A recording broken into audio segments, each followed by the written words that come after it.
اعوذ باللہ من الشیطان الرجیم، بسم اللہ الرحمن الرحیم۔ صرف 5 منٹ کا مدرسہ قرآن و حدیث کی روشنی میں پہلے رمضان المبارک۔ نمبر 1، اسلامی تاریخ۔ حضرت آدم علیہ السلام۔ حضرت آدم علیہ السلام وہ پہلے انسان ہیں جن سے دنیا میں بسنے والے انسانوں کی ابتدا ہوئی ہے۔ اللہ تعالیٰ نے ان کا خمیر تیار کرنے سے پہلے فرشتوں سے کہا، ان قریب میں مٹی سے ایک مخلوق پیدا کرنے والا ہوں جسے زمین میں ہماری خلافت کا شرف حاصل ہوگا۔ چنانچہ حضرت آدم علیہ السلام کا خمیر مٹی سے گوندھا گیا، پھر اللہ تعالیٰ نے اس میں روح پھونک دی تو دیکھتے ہی وہ انسان بن گئے۔ ان کے سامنے فرشتوں کو سجدہ کرنے کا حکم دیا تو تمام فرشتے اللہ تعالیٰ کے حکم کی اطاعت کرتے ہوئے سجدے میں گر گئے، مگر شیطان نے اپنی بڑائی اور تکبر کی وجہ سے سجدہ کرنے سے انکار کر دیا اور کہنے لگا کہ میں اس سے بہتر ہوں، کیونکہ آپ نے مجھے آگ سے پیدا کیا اور آدم علیہ السلام کو مٹی سے پیدا کیا ہے۔ اس طرح شیطان ہمیشہ کے لیے اللہ تعالیٰ کی لعنت کا مستحق بن گیا۔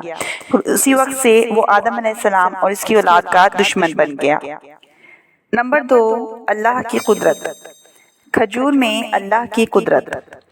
کھجور ایک عمدہ قسم کا پھل ہے۔ ابتدا میں وہ نہایت کمزور حالت میں ہوتی ہے۔ اللہ تعالیٰ نے اپنی حکمت سے اس طرح بنایا ہے کہ ایک دوسرے سے ملی ہوئی ہوتی ہیں۔ ان پر ایک غلاف چڑھا دیا تاکہ حفاظت رہے۔ پھر جب وہ پختہ اور کامل ہو جاتی ہیں تو آہستہ آہستہ وہ غلاف پھٹ کر پھل ظاہر ہونے لگتا ہے اور پھر وہ ہوا اور سردی گرمی بھی برداشت کرنے لگتی ہے۔ اللہ کا یہی نظام قدرت تمام درختوں، پھلوں اور پھولوں میں کار فرما ہے۔ نمبر 3، ایک فرض کے بارے میں، اسلام کی بنیاد۔ رسول اللہ صلی اللہ علیہ وآلہ وسلم نے فرمایا، اسلام کی بنیاد 5 چیزوں پر ہے۔ نمبر 1، اس بات کی گواہی دینا کہ اللہ کے علاوہ کوئی معبود نہیں اور محمد صلی اللہ علیہ وآلہ وسلم اللہ کے رسول ہیں۔ نمبر 2، نماز ادا کرنا۔ نمبر 3، زکوٰۃ دینا۔ نمبر 4، حج کرنا۔ نمبر 5، رمضان کے روزے رکھنا۔ نمبر 4، ایک سنت کے بارے میں، سحری کھانا۔ ایک صحابی رضی اللہ تعالیٰ عنہ فرماتے ہیں کہ میں آپ صلی اللہ علیہ وآلہ وسلم کی خدمت میں آیا تو دیکھا آپ صلی اللہ علیہ وآلہ وسلم سحری کھا رہے تھے۔ مجھے دیکھ کر آپ صلی اللہ علیہ وآلہ وسلم نے فرمایا، یہ برکت کی چیز ہے، اللہ نے اس سے تم کو نوازا، اس لیے تم اس کو کبھی نہ چھوڑنا۔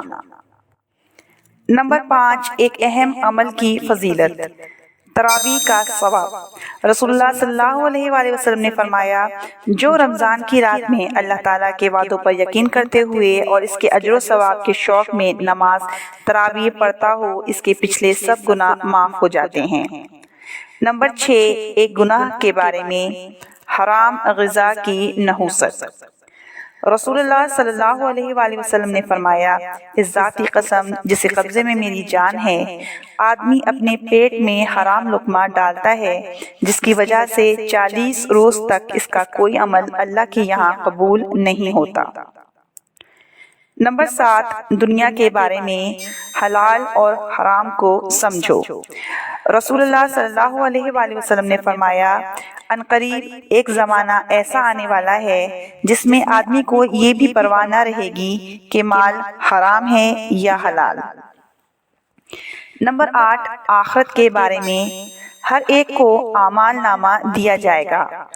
قرآن میں اللہ تعالیٰ فرماتا ہے، اعمال کا رجسٹر سامنے رکھ دیا جائے گا تو تم اس وقت مجرموں کو دیکھو گے کہ وہ لوگ ان کے اعمال ناموں میں لکھی ہوئی چیزوں سے ڈر رہے ہوں گے اور افسوس سے کہہ رہے ہوں گے، ہائے ہماری کم بختی، یہ کیسا رجسٹر ہے جس نے نہ کوئی چھوٹا عمل چھوڑا ہے اور نہ بڑا عمل، سب ہی اس میں محفوظ ہیں۔ نمبر 9، قرآن سے علاج۔ قرآن ہر مرض کے لیے شفا ہے۔ قرآن میں اللہ تعالیٰ فرماتا ہے، وَنُنَزِّلُ مِنَ الْقُرْآنِ مَا هُوَ شِفَاءٌ وَرَحْمَةٌ لِّلْمُؤْمِنِينَ۔ ترجمہ، ہم قرآن میں ایسی چیزیں نازل کرتے ہیں جو ایمان والوں کے حق میں شفا و رحمت ہے۔ نمبر 10، قرآن کی نصیحت۔ قرآن میں اللہ تعالیٰ فرماتا ہے، اللہ کے سوا کسی کی عبادت نہ کرو، والدین کے ساتھ اچھا سلوک کرو، رشتہ داروں، یتیموں اور مسکینوں کے ساتھ بھی اچھا برتاؤ کرو، لوگوں سے خوش اخلاقی سے بات کرو، نماز قائم کرو اور زکوٰۃ ادا کرو۔